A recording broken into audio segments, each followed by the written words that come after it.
Buenas, profe, soy César Corredor y yo voy a hablar sobre psicoanálisis y Sigmund Freud. Sigmund Freud fue el padre del psicoanálisis y nació en 1856 y muere en 1939.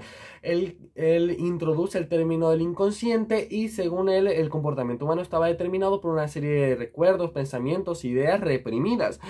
El trabajo clínico de él lo llevó a acercarse al funcionamiento de la mente de sus pacientes y a escuchar con sensibilidad sus preocupaciones. Esto lo llevó a autoanalizarse. Él introduce términos como inconsciente, represión, complejo de Edipo y amplía los conocimientos del funcionamiento psíquico, la neurosis, la histeria y muchos de sus aportes siguen vigentes hoy. Bien, ¿qué es el psicoanálisis? El psicoanálisis se puede definir como un método, una teoría, como un método para tratar enfermedades mentales y como una teoría del funcionamiento de la mente con base en el análisis de problemáticas sexuales generalmente infantiles. El propio Freud en 1910 dice que el psicoanálisis es el nombre de un método para indagar en procesos anímicos inconscientes que difícilmente serían accesibles por otras vías, en una tecnología psicológica, que es una tecnología psicológica que con base en esta indagación trata perturbaciones neuróticas y una serie de intelecciones psicológicas que con base en aquel método y aquella técnica dan una teoría de la mente. Posteriormente, Freud fue ampliando sus explicaciones a todo lo relacionado con el ser humano hasta convertir el psicoanálisis en una verdadera cosmovisión cuya finalidad era arrojar luz sobre enigmas de la vida tanto individual como colectiva. Entonces, el psicoanálisis como teoría pues planteaba que las vivencias, ¿no? Las vivencias de infantiles eran de gran relevancia para entender el comportamiento adulto. Así rompe con la línea dominante el psicoanálisis al plantear que para entender el comportamiento humano hay que tener en cuenta una serie de mecanismos inconscientes. Como ya se dijo, uno de los mayores aportes fue el inconsciente, pero también la sexualidad en el sentido en el que mismo Freud les dio. La novedad residía en darle importancia al inconsciente en el conjunto de la vida psíquica. Así Freud logra no solo intervenir en una mente enferma, sino también lograr dar un modelo de estructura de la mente, teniendo en cuenta las diferencias individuales y logrando explicar cómo se manifestaban a través del comportamiento. Así, Freud propone el inconsciente como una cualidad dinámica de contenidos y representaciones estrictamente mentales ligadas con afectos y emociones.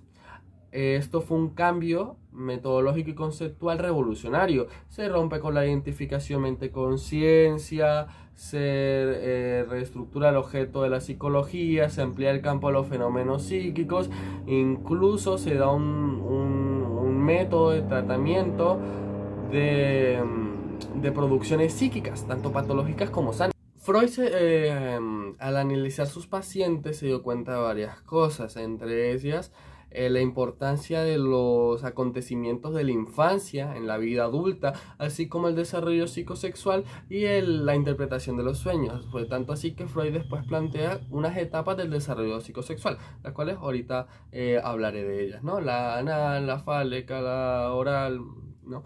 En fin, además de que planteó que la mayoría de nuestros actos no son conscientes, que nuestra personalidad, la parte que logramos ver es lo consciente y hay una gran parte que no. Esto es lo que se dice inconsciente.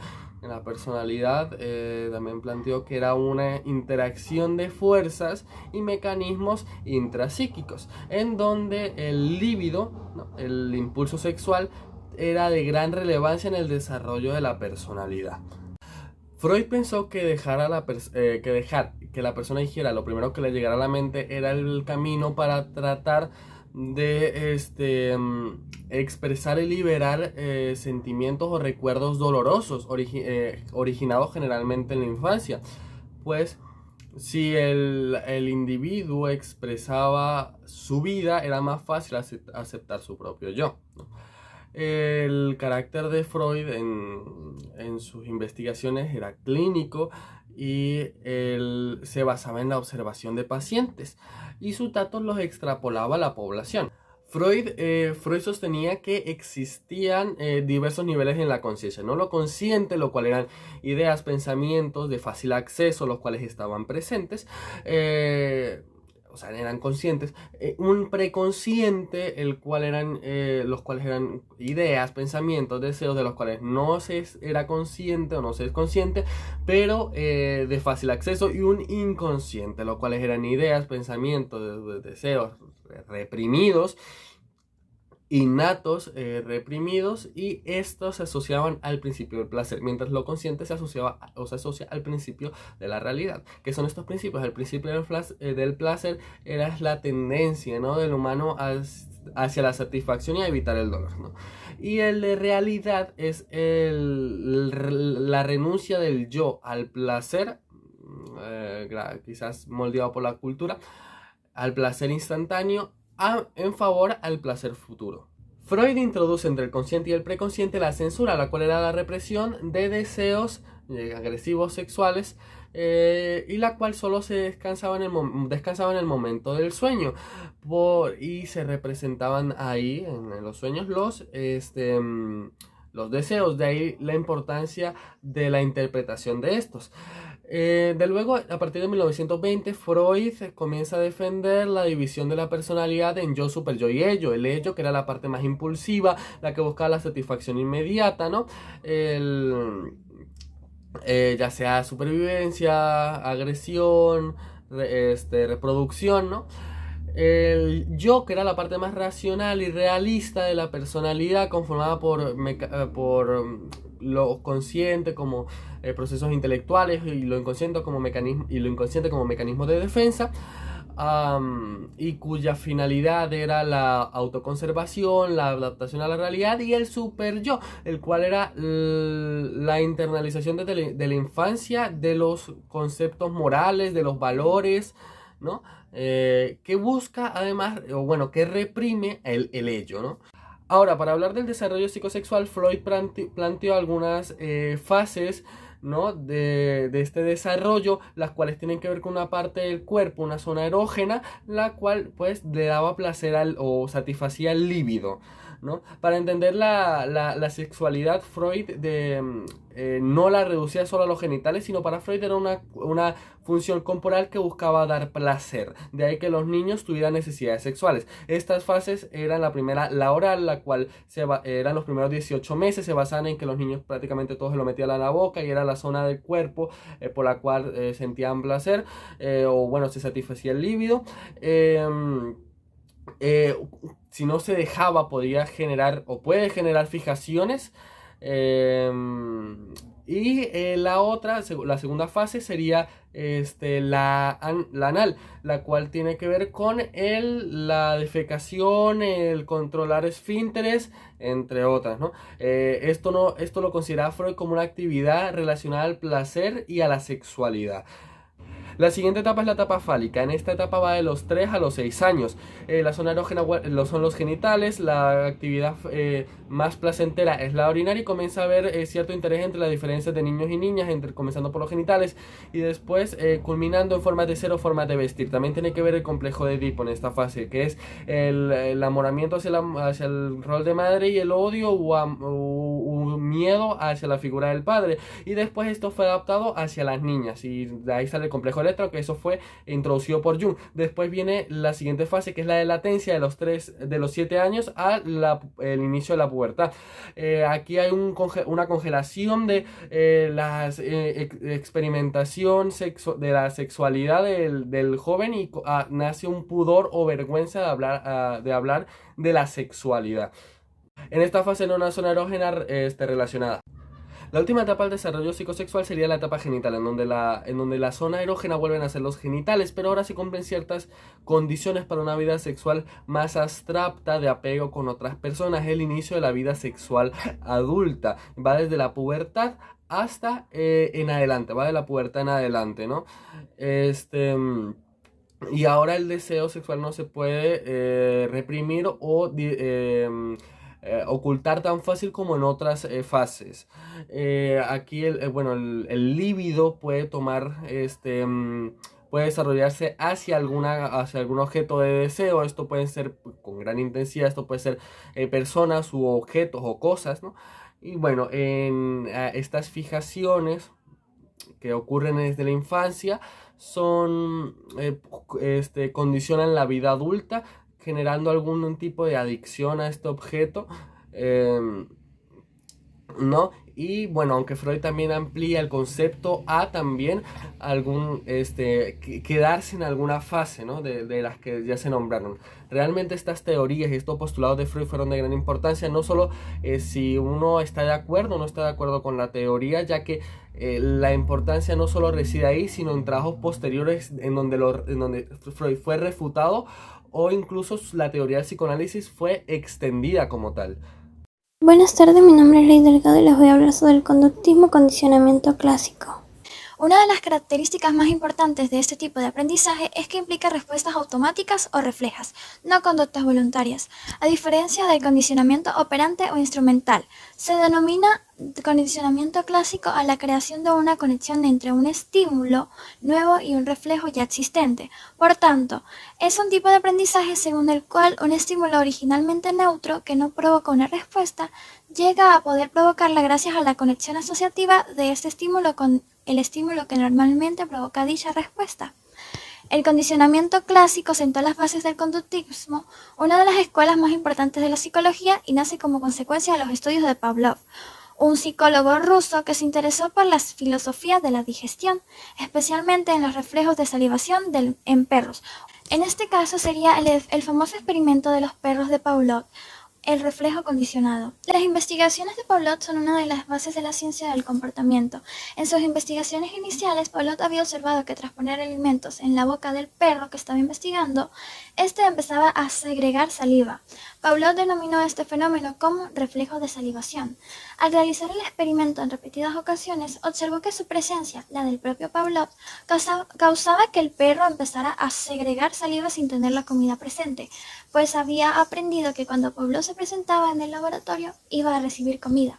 Entonces, para poder saber si estaba en lo cierto, puso un separador entre el perro y la comida. De esta manera el can no podía visualizarla. El investigador introducía el alimento con una compuerta y registraba la salivación del animal.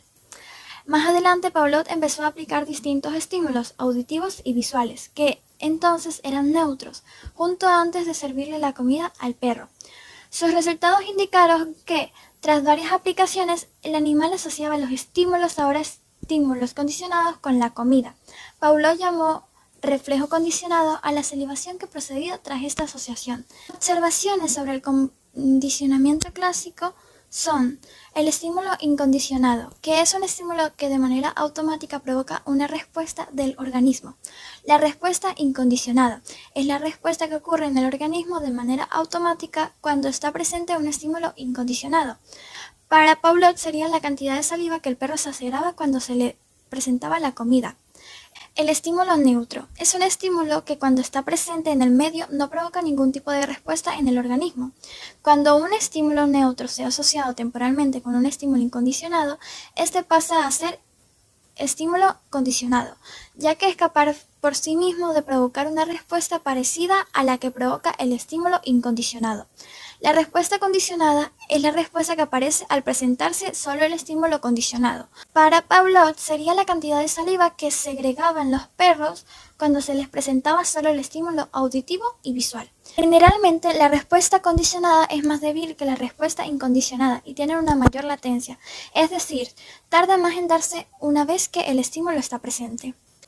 Ahora voy a hablar de cuáles fueron las aportaciones de Watson al conductismo. Fascinado por los descubrimientos de Pavlov, Jack Watson propuso que el proceso de condicionamiento clásico podía explicar también el aprendizaje en los humanos.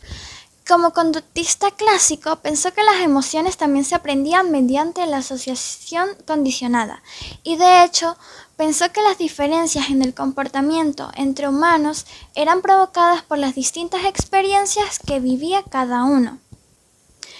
El experimento de Jack Watson al pequeño Albert. Para ello, llevó a cabo el experimento con el pequeño Albert, un bebé de 11 meses.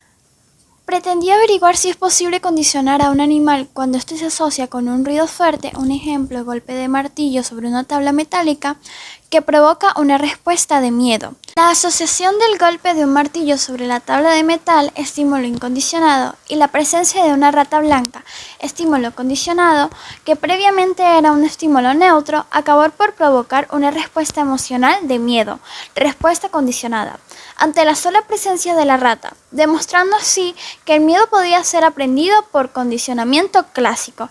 Este es el mecanismo más habitual de adquisición de fobias. Huelga decir que este experimento no se podría realizar hoy en día, puesto que sobrepasa los límites de la ética científica. Watson también publicó un artículo donde proponía analizar desde el análisis de la conducta observable, en lugar de hacerlo desde el análisis de la conciencia, perspectiva vigente hasta entonces. Con este fin propuso la eliminación de la introspección como método válido para la psicología, sustituyéndolo por la observación y la experimentación objetivas. A continuación, los dejo con mi compañera. Muy buenas tardes, mi nombre es Julián Chaparro y continuando con el tema de mi compañera Leis, les voy a hablar sobre el conductismo operante, propuesto por Thorndike y Skinner. Thorndike, basándose en los estudios de Pavlov y de Watson, que es considerado el padre del conductismo, ideó algo para estudiar mejor las conductas y los estímulos-respuesta, que sería la que se conoce como caja puzzle, caja rompecabezas o caja de solución de problemas, en el cual encerraba, por ejemplo, a perros, gatos o gallinas y los dejaba para que ellos mismos pudieran resolver y salir. En este caso, por ejemplo, encerraba a los gatos y colocaba por medio de mecanismos simples como pueden ser un botón, una palanca o una cuerda para que cuando entrara el gato, aunque él entrara así buscando salir muy rápido con conducta azarosa, de alguna manera lograra accionar el mecanismo y salir. Y a medida que repetía este procedimiento vio que salían o que lo resolvían con menos tiempo, ya que colocaba un estímulo que ellos podían ver, podían oler, más no podían accesar a él ya que estaba por fuera de la caja. Y esto fue lo que derivó al condicionamiento operante, que es que por medio de una conducta repetida se puede conseguir una recompensa o estímulo, que en ese caso sería la comida. Aunque, como pueden ver, estímulos o recompensas positivas también hay aversivas, que en el caso podía ser que dentro de la jaula suministrara pequeñas cargas eléctricas que debían ser paradas por medio del gato al accionar un botón. Y pues esta conducta era para evitar la recompensa o el castigo en este caso. Y es de aquí de donde sale la propuesta que se conoce como la ley del efecto, que dice que cualquier conducta que en una situación propone un estímulo con una recompensa satisfactoria tiende a repetirse más en el futuro. Es por esto que esta ley se considera o se conoce como la piedra angular en el conductismo, y de la cual también dice que cualquier animal, incluyendo al ser humano, aprende por medio del ensayo y el error. Dentro de este condicionamiento, él también planteó diferentes tipos de refuerzos, o pues al haber un estímulo, esta respuesta tenía un refuerzo que podía ser positivo, como el premio o la recompensa; negativo, como pueden ser un castigo, como las descargas eléctricas; una omisión, que significa que no hay ningún tipo de recompensa o ningún tipo de estímulo, que podría considerarse como, por ejemplo, un tiempo fuera, y un castigo, que es en el cual ayuda a disminuir una conducta indeseada. Ahora, para hablar brevemente sobre Skinner, podemos decir que este se basó tanto en las ideas del condicionamiento clásico como en los estudios de Thorndike, en el cual ideó su propia caja que llamó caja Skinner y descubrió 3 cosas diferentes, que pueden ser los diferentes tipos de conductas, que pueden ser operantes neutras, que no están sujetas a ningún estímulo ni obtienen ninguna recompensa por medio de estas. También están las respuestas positivas, que provienen de estímulos positivos, y las que disminuyen, que pueden ser, como ya dije, por medio de algún castigo o omisión para dejar de desarrollarse, y así pueda disminuir la conducta indeseada.